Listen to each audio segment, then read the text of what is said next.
Okay, alright, welcome to Funky Fridays with Bo. In this episode and subsequent episode of the podcast, I will be inviting three guests to talk about childhood cancer with me, and we will be discussing and educating you, the viewers out there, more about childhood cancer as well as the caregiver or parents of these special children.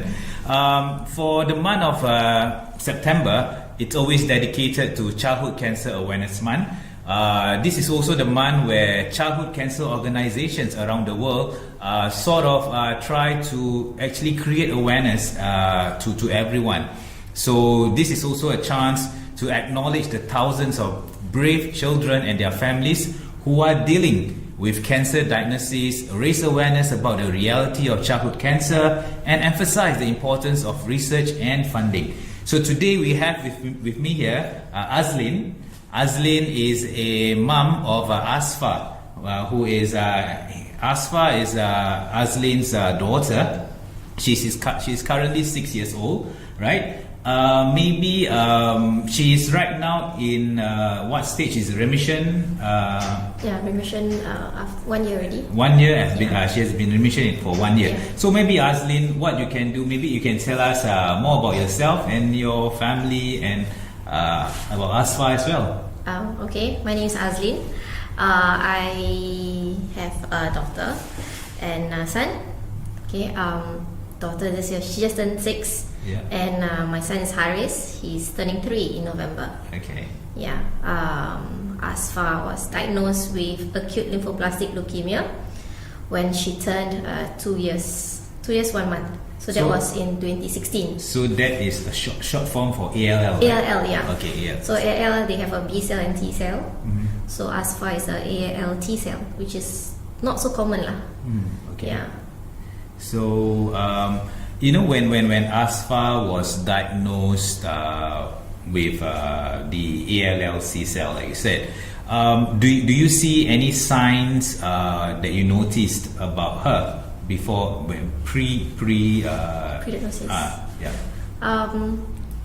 Because before she was diagnosed, she had like a fever on off, and my family also, we had some flu symptoms. Okay. So we thought it was just those it's just a bug around the house. So we went to the doctor and all that. The doctor gave medication and all that, and she had constipation also, so gave medication for that. But after 1 week, she developed some red spots. Okay. Red spots under the eye. It was quite big one, and then she had 1 or 2 on her tummy. So we thought like, hey, maybe it's an allergic reaction to the medication. So we brought her back to the doctor, and then the doctor said this doesn't look like an allergic reaction. Maybe this is a sign of low platelets. So because at that time it was on a Monday about 4:30. So she said, well, I refer you to the poly to do a blood test, but blood test will be like in the morning, so you have to do it on Tuesday morning. So when we did a blood test that Tuesday morning, I remembered the nurse didn't want to release me the results. She said, can you please go back to the doctor? The doctor explained. That time really like kanchong. Okay. So I wonder what's wrong, Yeah. So I was with my mom that time. So when we reached the clinic, then the doctor said, with this and the results, it looks like leukemia. But I need to refer you to KK. You go down to KK now, and get them to do some tests. So that's when the whole journey started. I see. Yeah. So when Asfa was diagnosed with at that point you wouldn't know what the ALL. It's just leukemia. Yeah. Okay. So when Asfa was first diagnosed with leukemia, so actually what went through your mind? When you received this news. It was just within a day that right? Yeah. It happened very fast.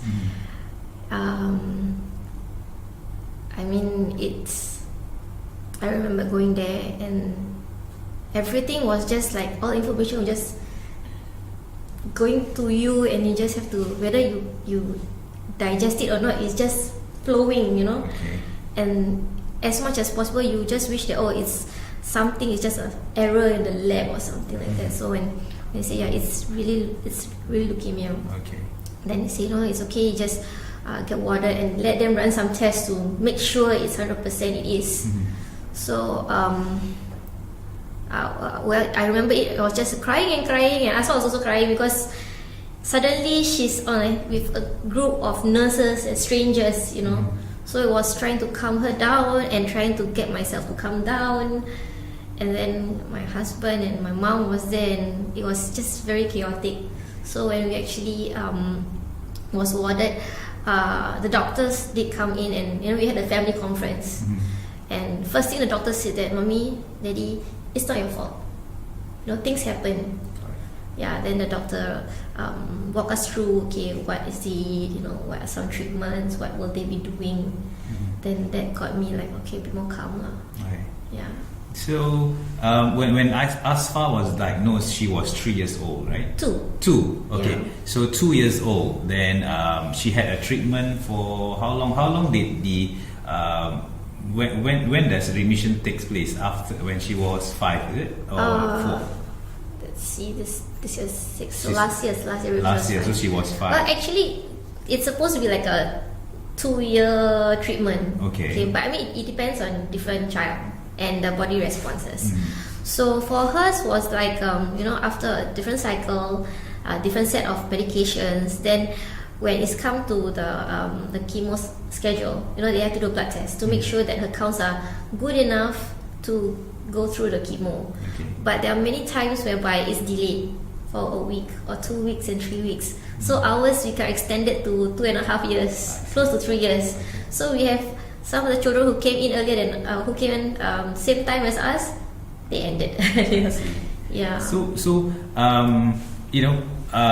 based on my conversation earlier with Becky, okay, hers was probably about 9 months, which she was in the hospital. So is that the same for you?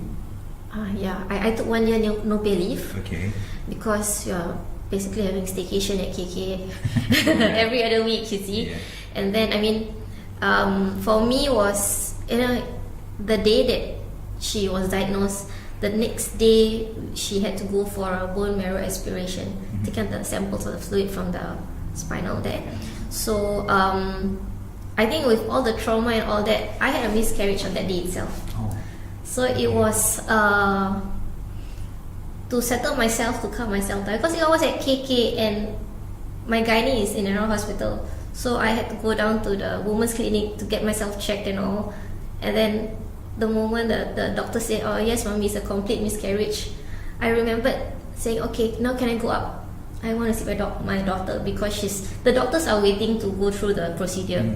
So went up, so the doctors cry. The doctors know my situation. Then the moment I entered the door is okay, happy to be confident, like, okay, Asfa, it's okay, go through this and all that. Yeah. So being in your situation on that day itself is really very chaotic, and it's a dream. A bad dream. Yeah, it's like a bad dream. Yes, I agree. Yeah, so because of that, I believe you have to be strong for Asfa.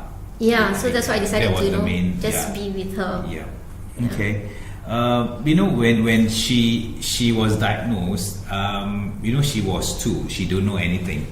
So while having her treatment, would you know that she knows that she is having this cancer or leukemia?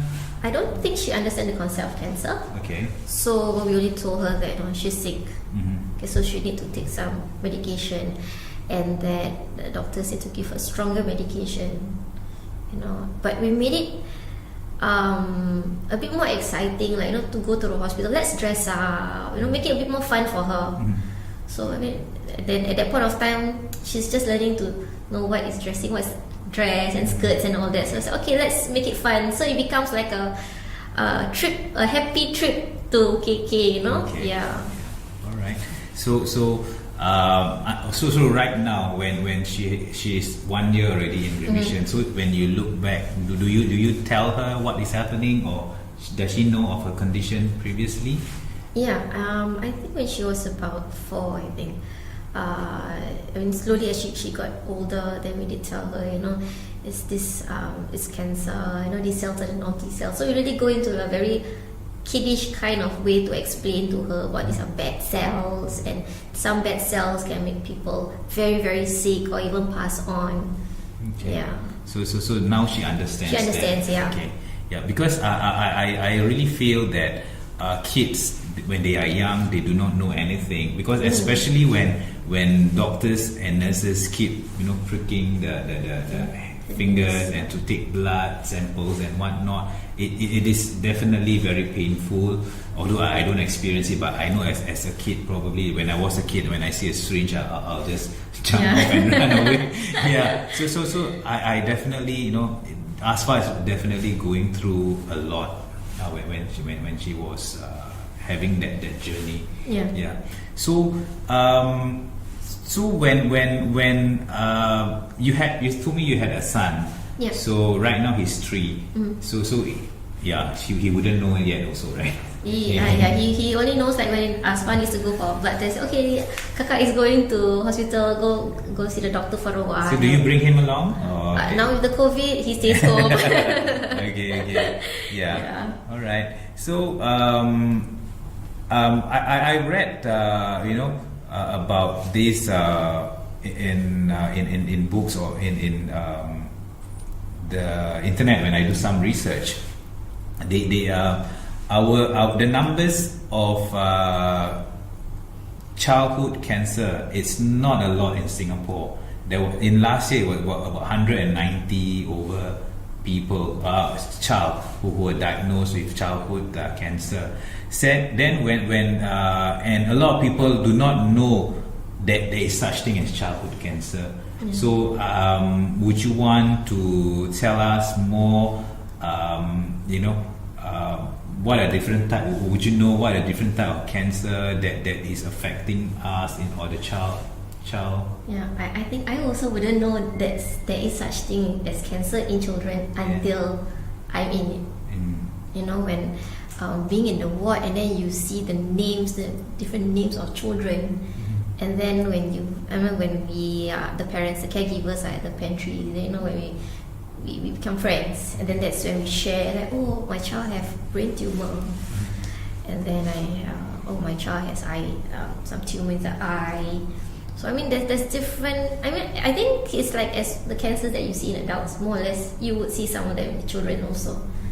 Yeah. Okay. When Asfa was having the treatment or her treatment journey, maybe can you share some good moments you remember during her treatment journey? Good moments. It's a mixture of good and not so good moments. Okay. One thing would be a DEXA. It's a steroid drug actually. So, according to the doctor, this steroid drug would somewhat attack the cancer cells to a point that the cancer cells will kill itself. Yeah, something like that. So, this steroid will make.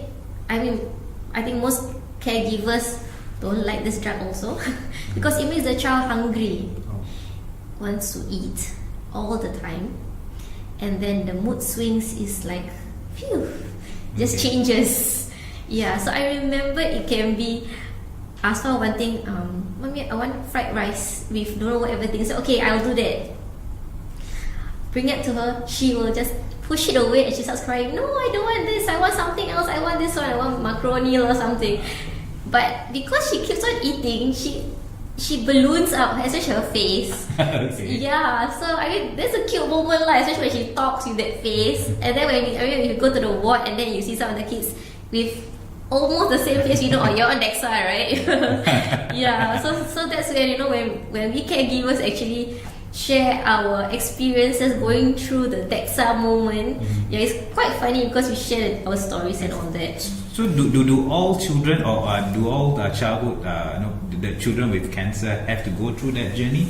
The DEXA? I'm not so sure whether is it all of them, but I think those that balloon. I know, yeah. They look extra cute, Yeah, Okay. I know of some teenagers also who had to go through DEXA, but it depends on different child and their mood swings. So some of them, they get very quiet. So at one time, Asfa will just be very quiet and just gonna sleep the whole day. She wakes up, we just eat and like don't disturb me. That's it. There was a period of time that she don't want to see guys at home. She don't want to see my hubby. She don't want to see. I don't want to see grandpa. I don't want to see daddy. I don't want to see. I just want to see mommy. That's it. Yeah. So it's like it's really changed. Like there's no logic. There's no logic to it. You just go with the flow. I see. Yeah. All right. Yeah. So like Michael, I spoke to Michael and Becky. They said the appetite. Some don't like Damien don't like to eat. Appetite go down. Whereas for Asfa, her appetite is good. Okay. One thing, because when you're on DEXA, your appetite increase. The moment you're off DEXA and you're back on your chemo drugs and all that, that's when it goes down again. So your weight goes up, goes down, goes up, goes down. So that's your mood swings. So on Asfa's diet, so you have to cook your own food every day for her. Yes, for every meal. Every meal. Yep. So do your family members eat the same meal, or No. it's just her? I think if everyone eats her meal, everyone won't like it. I mean, it goes as weird as you can have macaroni soup with biscuits. Okay. And to her, it's like it's the nicest thing. Yeah. All So right. you wouldn't want to eat macaroni soup with biscuits. But in times like this, it's a cold day. I would love macaroni soup, but without the biscuit.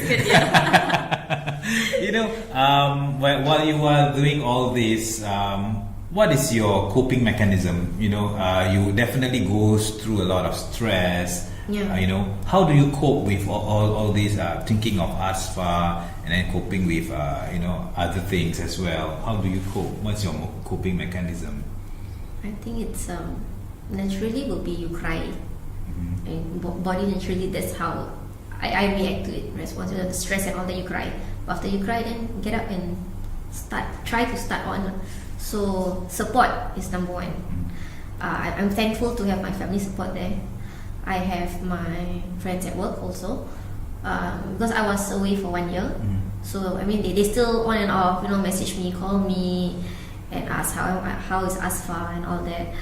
I mean with my routine is home and KK, my social life is just close to zero.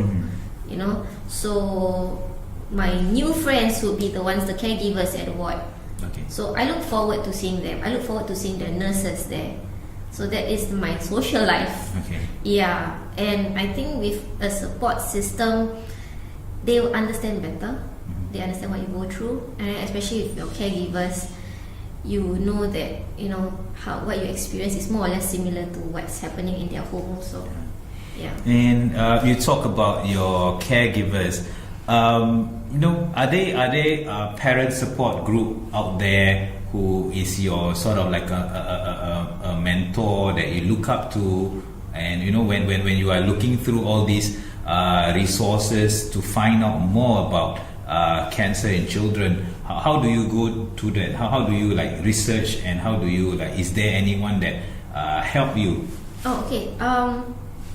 There's two. Okay, number one is the Children's Cancer Foundation, so CCF. Okay. So they have a family resource room at the ward itself. Right. So the family resource room also serves as a toy room for the kids. So there's toys, and also there's a small library. So the library also consists of books for the kids as well as for the parents. Okay. So at the same time, CCF also have something like a buddy system. So they pair you up with another caregiver who is having a child or who had a child who went through similar treatments. So that was how I know Becky. Okay. Yeah. So you were her you were her mentor. Yes. Okay. Something like, not a mentor lah, just somebody to talk to, yes. to someone which has the same about the same age group. Same age group, or I mean the child the same age group, or the diagnosis is the same, something like that. Yeah. Okay. So it benefited me a lot because I had a mentor. Okay, and whenever there's a new stage, a new cycle, a new medication, I say, hey, what's the side effect? What is this one? What is that one? I tak tahu malu like that lah. Okay, what is it lah? So because for me, it's to know more is better. Then I am more confident of what Asfa is going through. Because Because if I have zero knowledge, then I start worrying. What is this? What is that? And worrying the unknown and worrying for Asfa's condition. So two different things. So lagi stress. Yes, I think that is right. I think if you are in that, or I am in that situation, I would also be the same. I would just be a poker face and asking everyone's opinion and help. But having so many opinions or getting help from a lot of people, there are sure differences. So how do you take the good and how do you take the bad? Are they all good? I think more or less they're about similar. Because for me, I know they went through the same thing. So I would more or less believe what they say. Okay. Yeah, so I have that small support group from CCF.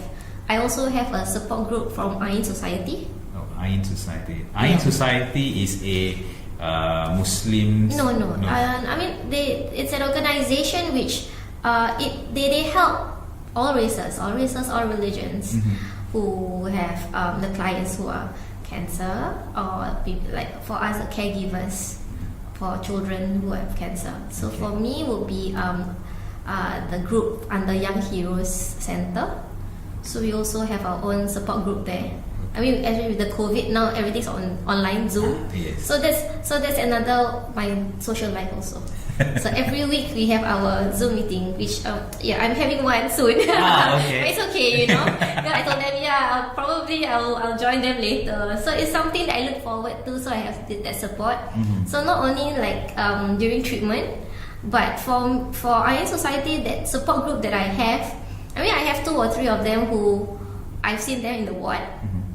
But those of them who have had children who are in remission for a long time already, and their kids are now about 20s.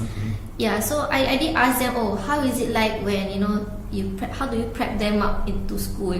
So it's not like after treatment. So what do you do next? How do you get them back on mainstream and all that? So they do help me and give me some tips on what to look out, what to tell the teachers and all that. Yeah. So next year is Asfa is 7, so she's going to be starting a P1. Yes. So you have started looking for the mainstream school for her, or she already has booked a place? She already have a place. Okay. Yeah. So I mean, because in kindergarten, the class size is small.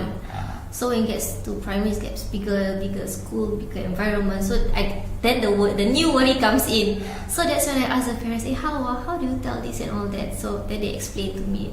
So that's my small support group.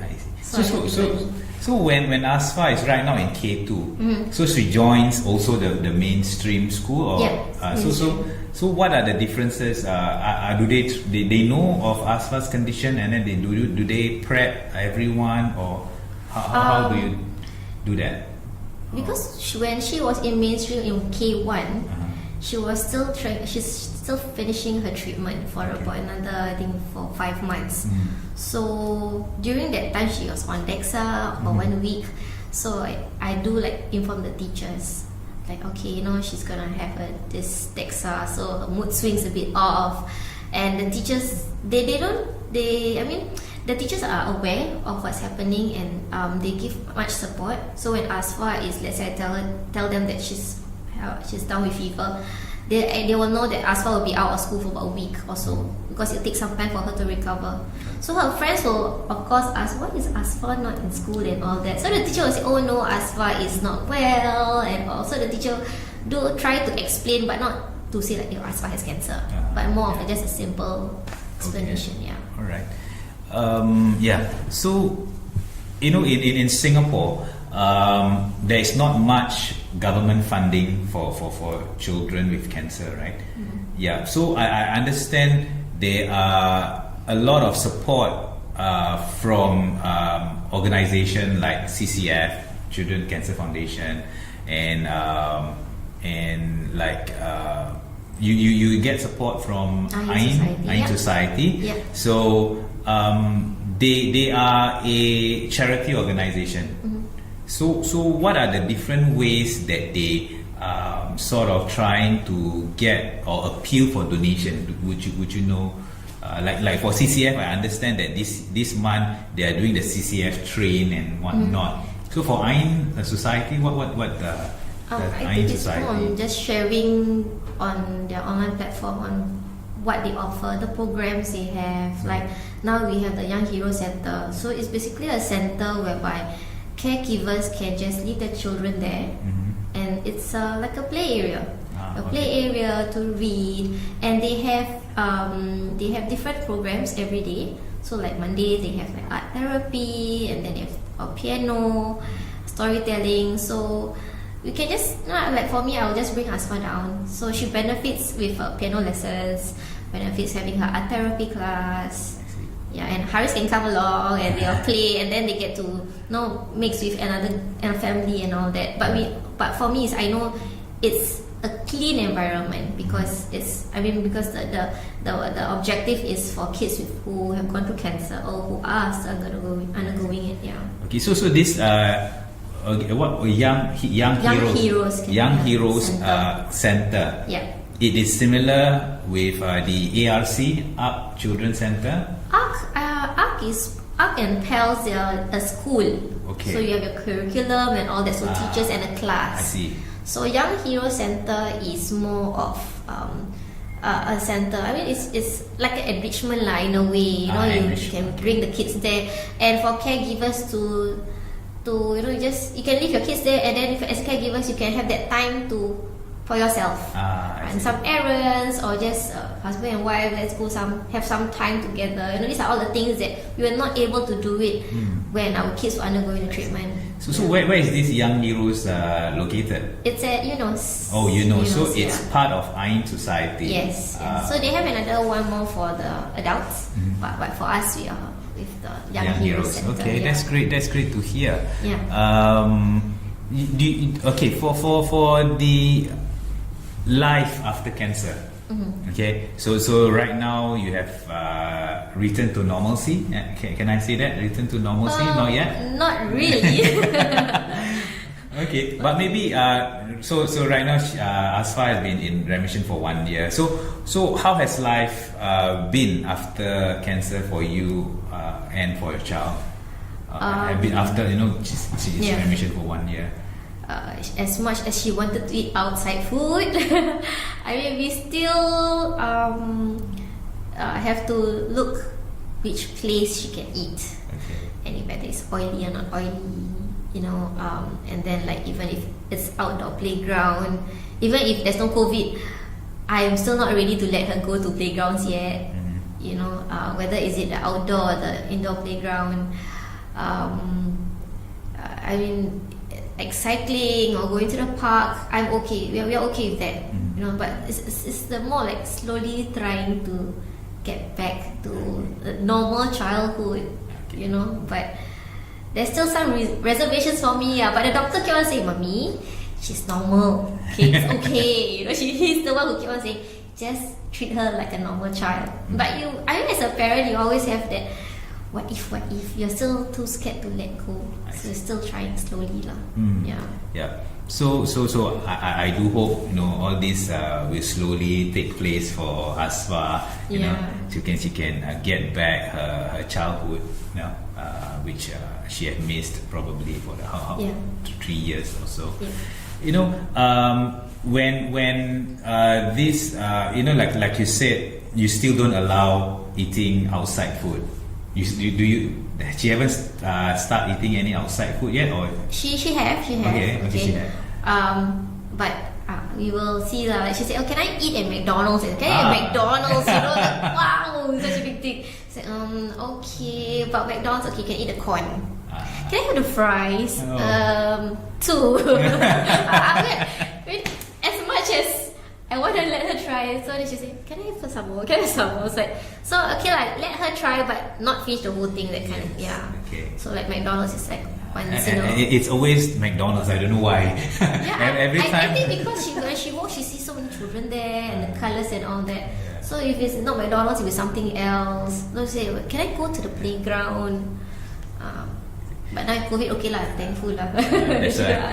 So I believe a lot of people are thankful due to COVID because the children who suffers from cancer, everyone has to mask up. So do you do that when Asfa was going through treatment? Yes. I think now that everyone's wearing masks, all looks the same.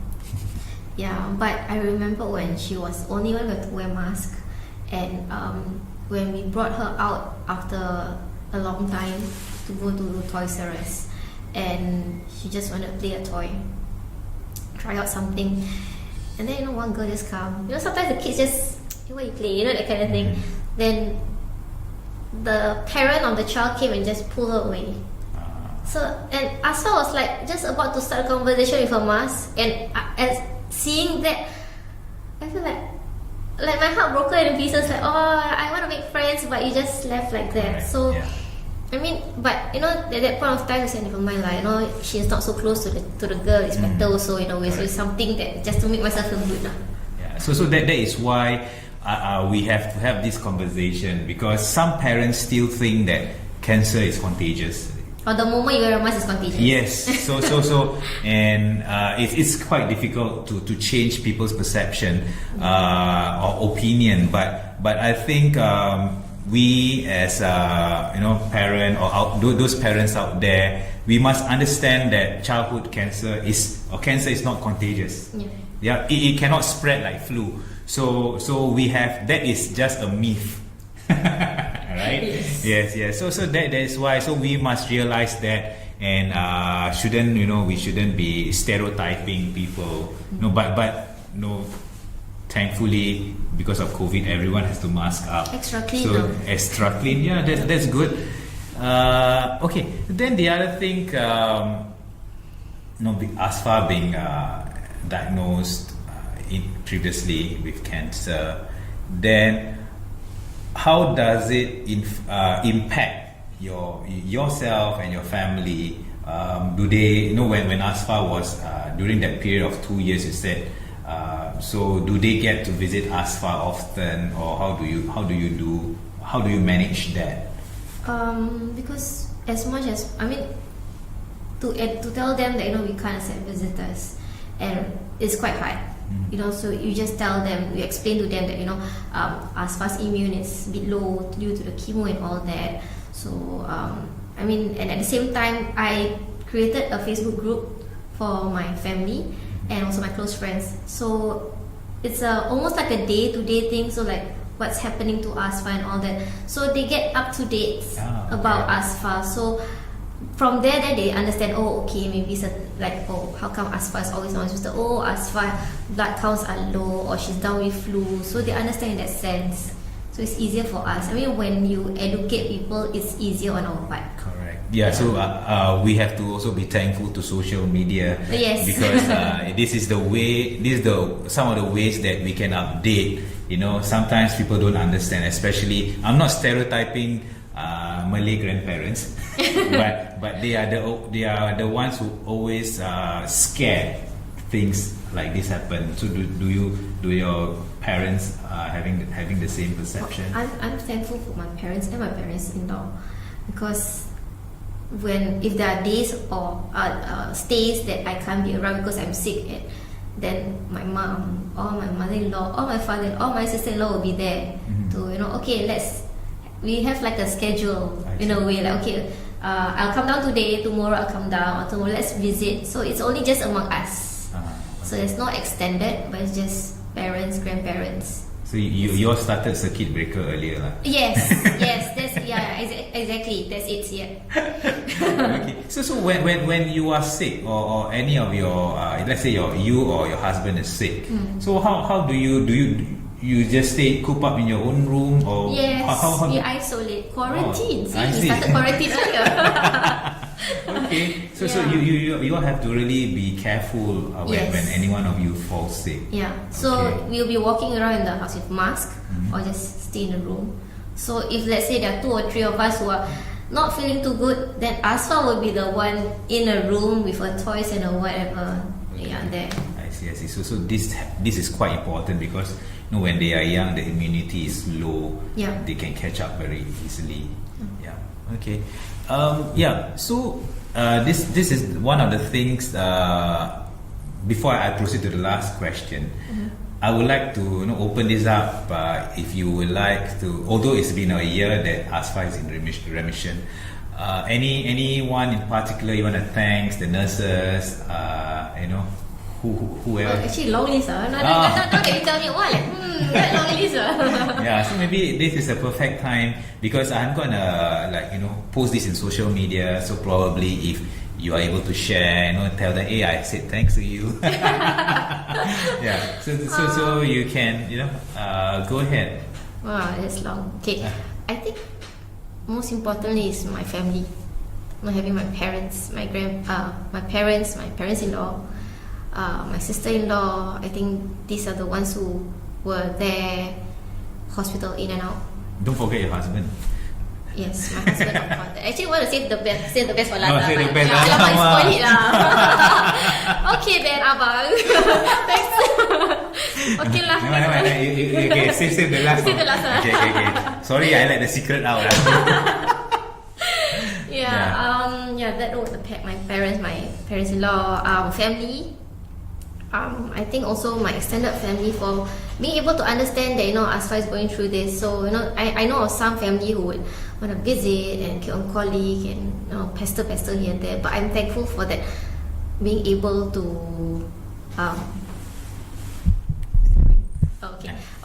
being able put nearer. Okay. So being able to. Okay, never mind. Just go ahead. We will just adjust this. Okay. It's informal anyway. I think for being able to understand that Asfa is sick and they don't really bug and they give words of encouragement and prayers and all that via WhatsApp and on Facebook. I think also KKH Ward 76, my family. Okay. Yeah, the nurses, the doctors. I mean, they don't only care for Asfa, but they care for the caregivers also. Which, I mean, sometimes when I go to KK, I look forward to which nurse is on duty, So basically, everyone in the list of the ward. Oh, yes. Okay. Yeah, so then, I think also the doctors, the nurses and the doctors, Asfa from being scared, not wanting to talk to, now she's very confident to even talk to the doctors and the nurses.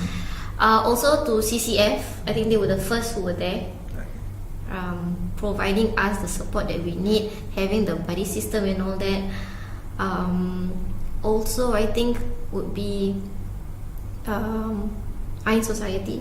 Okay, when I was on no pay leave, then we were eating our savings. So we had Iron Society to provide some financial support there. But I think for us was mainly I needed really just a support group. I just needed to talk to someone, So they were there. So with them around, it made life easier. And then CCF also referred us to Make-A-Wish. So the Make-A-Wish Foundation, yes. Okay. So the Make-A-Wish Foundation gave that once in a lifetime experience for Asfa. Okay. And I think it impacted on the family members also, the wish effect. Yeah. So you care to share what is that once in a lifetime? Asfa wanted to see princesses. Okay. So she said, go to Disneyland. So you went to Disneyland Hong Kong. Wow. That was, I think, 2018 in December. I see. Yeah. Okay, so, that's good. Yeah. So it's something that with that experience, Asfa can have on that experience to say, hey, I went through so much, and I get to do this, and I'm so happy. And now it's like she say, when after COVID, when everything okay, when Hong Kong is okay, I want to go there again. I said, okay, so what can you do? I want to make sure I eat, I keep fit, I this one, I that one. So it gives that motivation, that drive, for her. So in that sense, the experience really impacted her a lot. Alright, that's great. Yeah, so I mean with the Make-A-Wish, then we had all the different sponsors and donations to make her dream into realization. So that was really a big wow. Actually, there are a lot of organizations that supports childhood cancer patients. Am I right to say that? Yes. Okay. Yeah. So for me, I'm not sure because the only thing that I know is CCF. Yeah. So I didn't know that there are a lot other organization that helps, like Make-A-Wish Foundation, Ain Society, and I felt I felt grateful. I think you should too. Felt grateful that they are around to help these children. Yeah. So any other last words? Of course, to my husband. Okay. I think, there will be days that he will have to sleep alone because I'm with Asfa in the hospital, and then he will be the one ferrying things here and there and carrying this and carrying that, and a lot of physical, emotional, and mental stress on him too. So I think everyone that I've mentioned is a really big thank you. I think especially to, even though I didn't mention, is the friends and all that, is for the prayers lah. Yeah. The words of encouragement, everything. Yeah, it really helped us a lot. Okay. Yeah. So this is the last question. Any words of encouragement to newly diagnosed children and their families, or children that are battling cancer? You can cry. Yeah. I got emo like that. Yeah, don't worry, it's okay, it's fine. Yeah. Cry it out. Then find that support system. Be it whether it's in the family or friends or even your workplace, have that support system that you can hold on to, and then know of things, know what's going on with the treatment, with the effects. When you know about things, you tend to be more confident of what's happening around you. Then you're able to handle the child better. And I think when you have that, and with your support, it makes life easier, or makes the journey easier to move on. And then when it's easier, you tend to be happier. And you're happier, the positivity will spread among your family, especially to the child. Okay. Yeah. All right. Really thank you, Azleen, for sharing your journey as well as Asfa's journey. I've learned a thing or two from you, especially about the fundings and whatnot. And I'm really thankful that we are having this conversation today, because the main objective of this conversation is to spread awareness, not only since it's September and it's for the Childhood Cancer Awareness Month, but I think moving on forward, we need not only spread the awareness and education only in September. I think it should be it should be an everyday affair. Yes. So thank you so much, Azleen, for coming to Funky Fridays with Bo. And I hope you stay well, stay healthy, as well as Asfa too. Thank you. And your whole family. Thank you, Azleen. Thank you so much. Thank you for having me. Thank you.